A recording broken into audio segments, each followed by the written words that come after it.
perjumpaan dengan Tuhan meskipun tidak seperti Bapa. Bisa kalau dapat kasih karunia. Mohon langkah-langkah bagaimana saya dapat mengalaminya. Tanya Tuhan. Wong itu kasih karunia kok kamu bagaimana masih usaha kamu lagi. Ini kok main kontrolnya kok udah dibuang-buang. Pertanyaan di atas sebenarnya sudah disampaikan dari seksi-seksi awal. Namun saya mohon langkah-langkah praktisnya.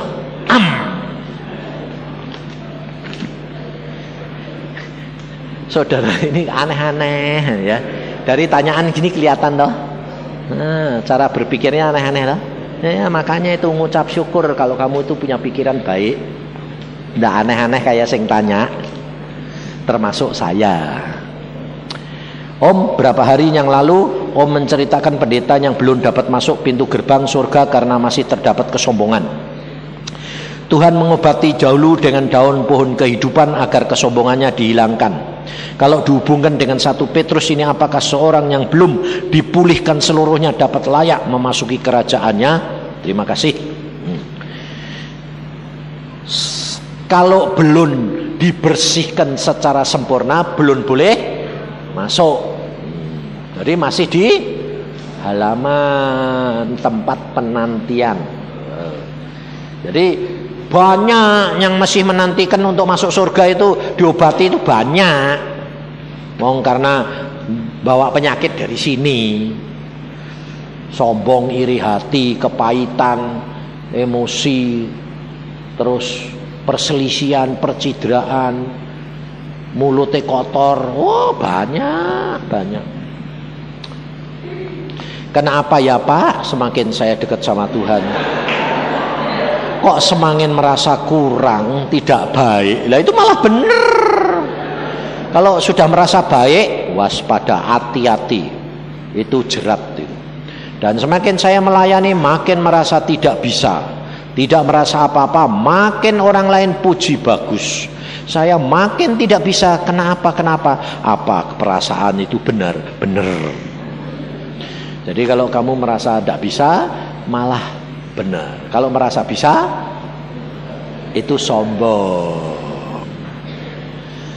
Apakah kalau kita tidak dipilih, misalnya jadi nabi, rasul dan lain-lain, tapi kita bayar harga sebagai nabi, rasul, bisa maksimal tidak yang kita bayar harga itu dengan yang kita dapat? Tidak bisa. Saya diangkat jadi nabi saja gedepi ya tidak bisa. Apalagi yang kamu tidak punya, lebih tidak bisa. Yang bisa ngenepi itu cuma karena karya Roh Kudus di dalam diri kita. Kasih karunia lagi. Mohon penjelasan lagi Pak, masalah iman yang menurut Bapak hal itu keliru bila kita mengimani memperoleh sesuatu. Ya, contoh Bapak, saya imani memperoleh rumah. Loh, saya tidak pernah ngomong kok. Ini terima, ini keliru, ini pasti keliru. Saya tidak pernah mengatakan, loh, saya tidak ngimani dapat mobil. Saya menghimbau. Menghimbau itu kan tidak ngimani. Beda. Setelah Yesus berfirman, nanti tak kasih, baru tak imani. Ngerti? Beda sama kamu gini, seperti saya. Aku pun lihat mobil ini bagus, tak jamah, tak imani. Dalam nama Yesus, aku bakal dapat mobil kayak ini. Ngerti? Nah, itu iman seperti itu pasti 90% gagal. Yang berhasil cuma 10%. Ada yang berhasil? Ada 10%. Bisa. Nekat. Berani mati. Bayarnya mesti gitu. Jadi, contoh nih, saya ngalami. Makanya saya bisa ngomong karena saya ngalami. Pada waktu saya muda, seperti saudara, umur saya pada waktu itu 21. Nah, Nah, ini sekalian. Nah, seperti yang pesentuhan tak sampai ke ini. Wis, bab ini sudah mentek. Masih ada. Pada waktu saya muda, saya dari kecil sudah cinta Tuhan. Baca Alkitab terus. Nah, Tuhan sudah ngomong sama saya, jadilah hambaku. Nah, jadi pikiran saya apa? Mesti sekolah Alkitab, betul tidak? Aku menyiapkan diri jadi hamba Tuhan, pendeta. Nah, itu pikiran saya. Nah, pada waktu saya lulus SMA, hal yang saya pikirkan, saudara, jadi pendeta Herman yang sekarang di Amerika manggil saya, Sin, saya pernah dengar kamu itu dipanggil Tuhan sejak kecil, umur 12. Oh ya, kamu lulus SMA atau sekarang? Oke. Ini paspor, ini beasiswa, ini segala-galanya tanpa bayar. Sekolah ke sana, diberi uang saku sampai kamu jadi doktor, bukan dokter, doktor. Jadi teologi S berapa itu? 3. Wah, itu kan rasanya iman kita kan timbul, yang kita doakan, kita harap-harap sampai. Aku bilang, oke. Saya belum ngomong sama papa sudah oke. Terus saya masukkan, saya ngomong sama papa, Pak, aku nanti bulan depan mau berangkat ke Amerika, sekolah jadi hamba Tuhan, sebab aku dipanggil Tuhan. Papa saya marah, padahal dia itu majelis, dia itu khotbah. Marahnya bagaimana? Aku tidak setuju kamu sekolah Alkitab jadi pendeta. Loh, kenapa, Pak? Pendeta itu selalu kalah, diatur sama orang kaya. Sebab memang papaku suka ngatur. Kamu jadi dokter, kaya, sekolah pendeta, kayak Paulus, ngatur dirimu sendiri sama Tuhan, jangan diatur orang. Maksud apa baik dah? Maksud saya baik dah? Baik, saudara. Karena saya pada waktu itu masih muda, langsung firman saya pegang. Saya bilang sama papa, aku dari umur 12 dipanggil Tuhan. Aku pada waktu di dalam kandungan mbok buang-buang. Tapi aku hidup karena anugerah. Alkitab berkata, kalau aku menyayangi papa lebih dari Tuhan Yesus, tidak layak jadi muridnya Yesus. Rohanida. Kayak kamu anak-anak muda zaman sekarang ini enggak? Saudara, papa marah, piring dipecah jadi 2. Kamu anakku, kalau kamu tidak nurut, tak buang kamu. Jangan ngaku aku bapak. Apakah saya nurut? Jawaban saya apa? Saya keluar dari sini tidak minta apa-apa kecuali pakaian selembar. Sebab aku mengasihi Yesus lebih dari segala-galanya. Saudara, Alkitabiah enggak? Benar enggak?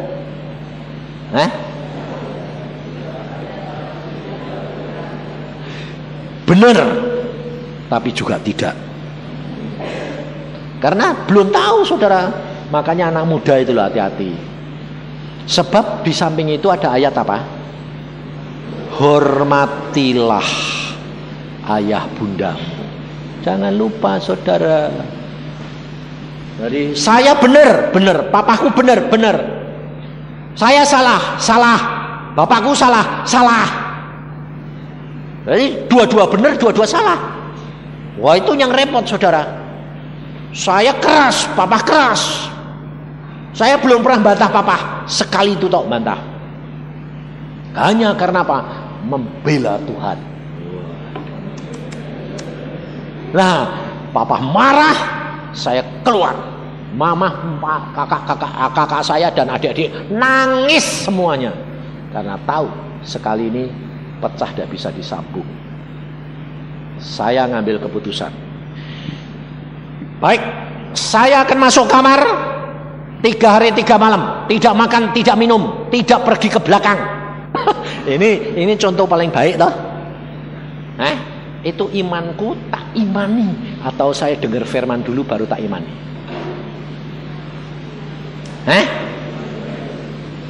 Ngimani toh. Ngimani apa?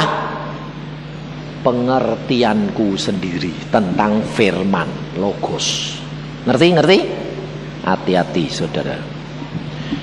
Saya masuk saudara 3 hari 3 malam. Saya ngomong sama Tuhan. Tuhan, Engkau dalam waktu 3 hari tidak jawab, saya bunuh diri. Saya akan tulis di tembok dengan darahku sebelum aku mati. Allah pembohong. Saudara, kurang ajar kan? Makanya saudara tahu, kalau kamu mengenal firman, kamu cerah dengan pikiranmu sendiri, akhirnya kamu memaksa Tuhan, mencobai Tuhan. Akhirnya kamu apa? Mencuri kemuliaan nama Tuhan. Karena kamu yang menetapkan, bukan Tuhan.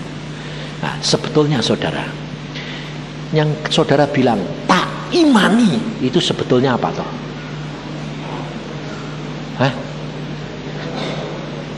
Ngatur Tuhan enggak? Maksa Tuhan enggak? Nyobai Tuhan enggak? Saudara, makanya saudara itu saya bilang, loh Tuhan, aku ini tambah lama tambah mengenal Engkau kok tambah deket kok salah terus, malah blow on, bodoh, mikir gini salah gitu. Tuhan bilang, itu tandanya kamu benar, karena akan menjurus kepada kerendahan hati. Jangan saudara kira kalau saya bilang 3 hari terus sehari itu jawab, enggak. 2 hari, enggak. Hari ketiga, tidak. Kurang 5 menit, tidak dijawab. Saya orangnya memang keras hati saudara. Saya tidak main-main. Makanya saya bilang, jangan tiru-tiru, jangan nyoba-nyoba mau melakukan sama dengan orang lain. Kalau kamu yang nyoba, tidak mati tapi kayak hamba Tuhan yang tadi, akhirnya cacat semua, tetap hidupan rugi. Tidak boleh. Saya ngambil pisau saya itu dulu pemimpin pandu, pemimpin pramuka. Jadi saya punya dolok di kamar saya. Doloknya saya keluarin, tembok saya bersihkan, siap-siap nulis, saya pakai darah Allah pembohong. Kurang 5 menit saya bilang, Tuhan, Engkau tidak jawab jam 6 pagi tepat ini, aku bunuh diri. Masuk neraka, salahmu. Kurang ajar dah. Sebab Alkitab berkata, Allah menjawab. Allah berkata apa? Minta, beri, ketok, buka. Allah bicara. Tak imani, saudara. 4 menit tidak jawab, 3 menit tidak jawab, 2 menit tidak jawab. Saya ambil dolok saya, siap, saya mau sobek sini dulu supaya, sebab saya tak tahu, dokter kan tahu, ini disobek kan jobrol kan susah, jadi dilukai soalnya cuma buat darah nulis stop, habis itu baru jantung. Saya detik lah itu. Jawab saudara, saat terakhir jawab. Seluruh ruangan suara dia. Saya tidak bisa membedakan dari mana Tuhan ini, dan Tuhan tidak kelihatan. Seluruh ruangan terisi suara dia. Dia ngomong begini, anak, dengar kehendak orang tuamu. Pada waktunya aku panggil kamu sendiri sebagai seorang hambaku. Anak, dengar kehendak orang tuamu, jadi dokter. Nanti aku panggil kamu sendiri pada waktunya. Kaget. Pisau saya letakkan. Saya ngomong apa? Tuhan, kalau ini engkau, sekali lagi. Sebab aku sudah tidak makan minum, tidak kencing, tidak buang kotoran. Saya tidak mau mimpi dan halusinasi. Ngomong lagi. Lalu saya bilang, oke, aku tahu Allahku luar biasa dan Alkitab digenapi. Keluar saya, pergi ke belakang, makan, terus madep papa. Pah, minta duit. Ngapain? Sekolah dokter. Papa kaget. Kenapa kok kamu nurut? Tuhan bicara. Bicaranya bagaimana? Turut papa. Sebab saya harus menghormati orang tua. Nanti Tuhan akan panggil aku sendiri, cari jalan sendiri untuk saya menjadi hambanya. Nah, papa bilang apa? Wah, luar biasa. Sekolah saya daftar ke Surabaya, tutup sudah. Telat atau ke Jakarta, UI, tutup. Wah, tutup semua, payah ini. Oh, Jogja ada, saya ke Jogja. Tutup. Wah, bubar, saya bilang. Terus saya lewat tempat kedokteran gigi, ada tulisannya. Dokter gigi masih dibuka, kecuali pria. Oh, saya daftar. Pak, saya mau sekolah dokter gigi, Pak. Oh, laki boleh, perempuan tidak boleh, sebab kebanyakan. Yang diterima dokter gigi cuma 80, prianya baru 20, jadi boleh. Nah, pikirku, bapakku kan kepengen aku jadi dokter. Ya wis to ya, dokter gigi ya padha wae. Kewan kek, hewan kek, sapa wae lah aku minum. Yang penting kan dokter, aku bilang. Nah, aku daftar dokter gigi, saudara. Jadi dokter gigi. Tapi saya itu dari kecil tidak pernah punya bayangan jadi dokter gigi. Kenapa? Lah wong sikat gigi males kok.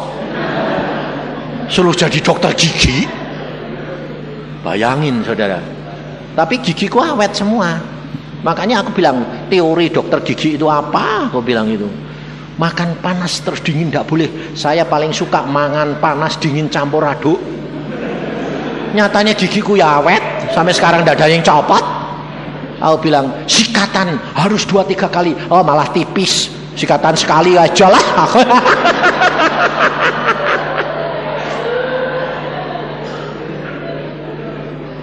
Jadi, saudara, jadi gara-gara saya jadi dokter gigi itu.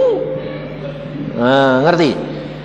Ibu-ibu, bapak-bapak, anak muda, hati-hati. Sebab kadang-kadang kita itu terima firman, lalu kita olah menurut kehendak kita sendiri. Bapak-bapak merasa anak itu hak saya. Padahal Tuhan sudah berkata, kalau kamu mengasihi anakmu lebih daripadamu tidak layak, mengasihi dirimu tak layak. Pada waktu saya tingkat 4, saudara, papa ngirim surat. Soalnya Pak Herman itu nyodori formulir lagi, saya diundang ke Amerika. Lalu diterima papa nulis surat khusus.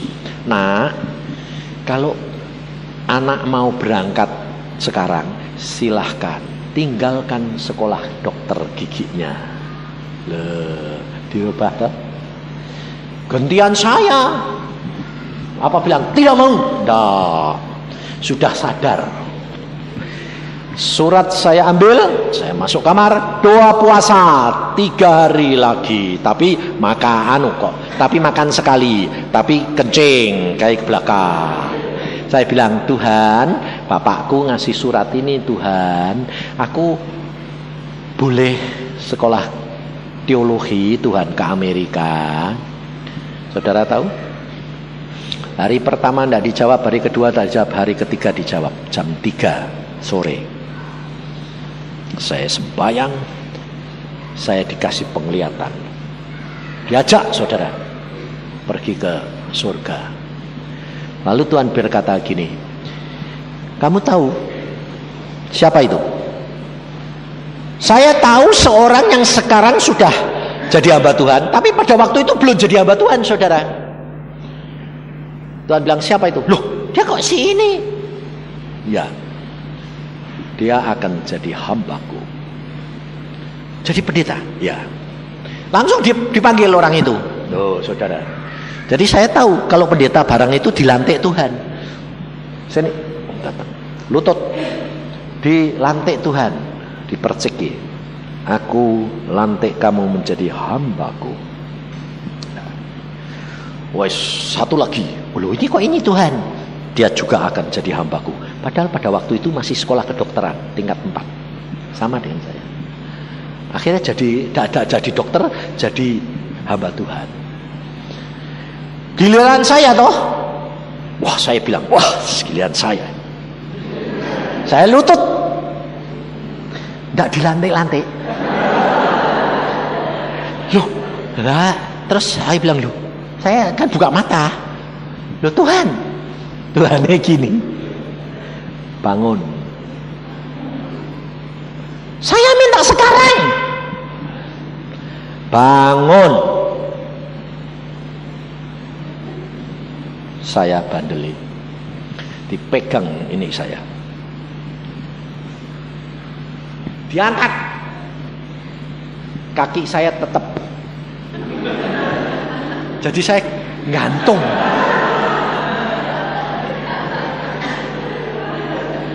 Tahu watak saya kerasnya kayak apa? Itu sama Tuhan loh, saudara. Apalagi terhadap manusia. Makanya anak muda, jangan sok kamu lihat bilang, waduh, kalau punya suami kayak Pak Yusa, tau bulat tuh, sengsara. Makanya Iin dulu pada waktu itu bilang, Pak, aku besok kalau kamu punya suami kayak Papa. Aku bilang, jangan sekali-kali, no. Kenapa, Pak? Gue belum tahu ya. Tak cerita ini. Matanya melotot, dia bilang, amit-amit, Pak. Kamu tuh dulu jahatnya kayak gitu. Iya. Mama tahan, Mah. Ya itu bapakmu itu loh kayak gitu. Tapi kok papa, mama dikasih kekuatan sama Tuhan. Luar biasa.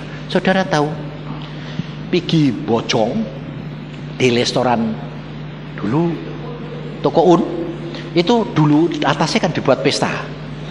Itu kita pesta perpisahan SMP kelas 3 lulus. Pesta di situ, saudara. Polonaise. Wah, pakaiannya bagus-bagus. Lah, sandalnya kan satu-satu yang perempuan ditaruh terus rebutan di laki. Lah, aku nyari sandalnya pacarku enggak ketemu. Digotong orang. Nah, yang ngegandeng itu saya tahu dia seneng sama pacarku. Lah kan saya jadi baru muter sekali saya sudah lepasin gandengan saya. Udah, saya mau pulang, saya bilang. Istri saya dan pacar saya tak datangi. Pulang. Terus saya ngambil sepatu saya. Dia dulunya bilang, sebentar. Ya toh, ngomong dulu toh sama panere toh. Saudara tahu saya apa? Saya turun loteng, saya nyetar sepeda motor, sudah siap. Dia tak lihat saya turun, dia tahu pasti aku ditinggal. Dia ngambil sepatunya dia, tidak sempat pakai, lari. Saya sudah nyetar motor, dia nyemploplok, gandol sepatu. Bayangin, saudara, jahatnya saya itu kayak apa? Ngerti? Sepanjang jalan di Bojong sampai rumah pakai pakaian pesta, nyenteng sepatu. Ini Caka. Bayangin saudara. Ngerti saudara? Dia nangis di sepanjang jalan sampai Roma. Saudara tahu? Saya bilang, kenapa sepatumu ndak mau kasih ke aku? Lo kan disuruh naruh di sana lah, saya taruh. Lah, aku kira ya kamu yang ngambil punyaku. Kamu yang nyiapin, bukan saya yang nyari. Kurang ajar. Nyalain terus. Saudara tahu?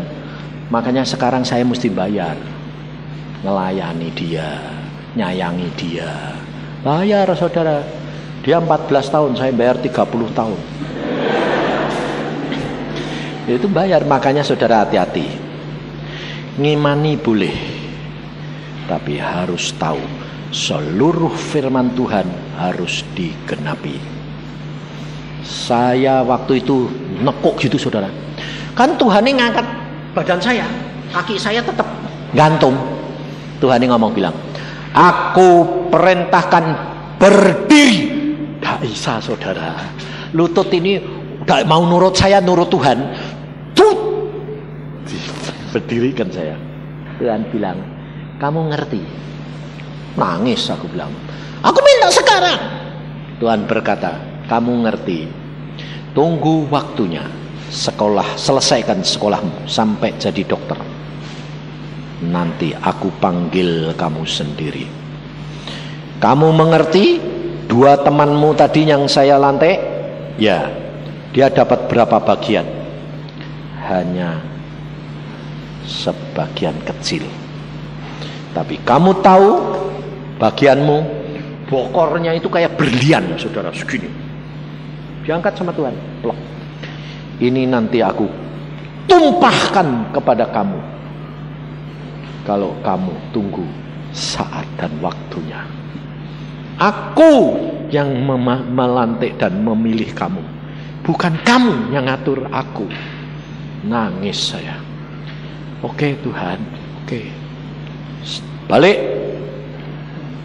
ke dunia, selesaikan sekolahmu. Selesai. Saya balas papa, saya tetap harus jadi dokter. Papa sudah rela nak. Ya Pak, aku tahu. Semua akan didamaikan kalau saudara dan saya melakukan firman. Firman yang mana? Firman yang saudara tahu tetapi logos jadi rema. Itu yang saudara dan saya harus imani. Maka dari itu saudara, itulah hidup kekristenan. Mengapa saudara dan saya selalu bawa terus belajar dengan Roh Kudus? Sebab saudara anak-anak muda merasa mencintai Tuhan, orang tua merasa diberikan wewenang oleh Tuhan, tetapi tidak bisa melakukan firman Tuhan tanpa pimpinan Roh Kudus. Maka dari itu saudara, hiduplah bersama dengan Tuhan. Tuhanmu Tuhan yang luar biasa. Pak, saya mau tanya, apakah bedanya baptisan Roh Kudus dengan berbahasa roh? Baptisan Roh Kudus itu adalah kepenuhan roh.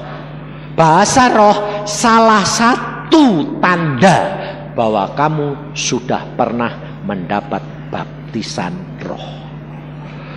Baptisan roh tidak menjamin kepenuhan Roh Kudus terus menerus. Kepenuhan Roh Kudus terus menerus kalau saudara menjaga cawan hati untuk selalu berkenan kepada Tuhan. Kalau tidak, kamu berbuat dosa, bocor, harus dipenuhi lagi. Maka perlu doa puasa, perlu duduk diam menyendiri dengan Tuhan.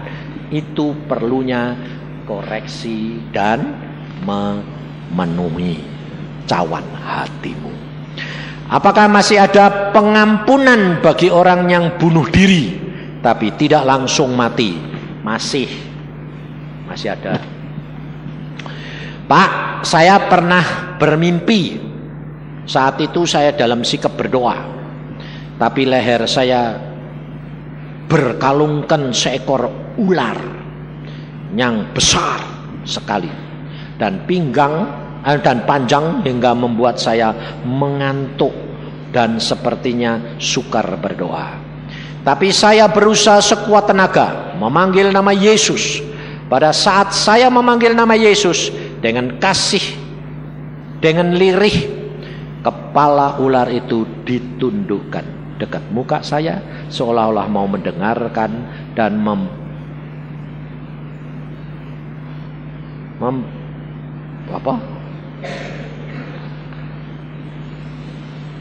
memperhatikan apa tindakan saya. Tolong jelaskan, Pak. Jadi kalau saudara pernah ngalami kayak begitu, itu berarti saudara masih ada ikatan. Nah, saudara harus lepaskan dengan kuasa nama Yesus.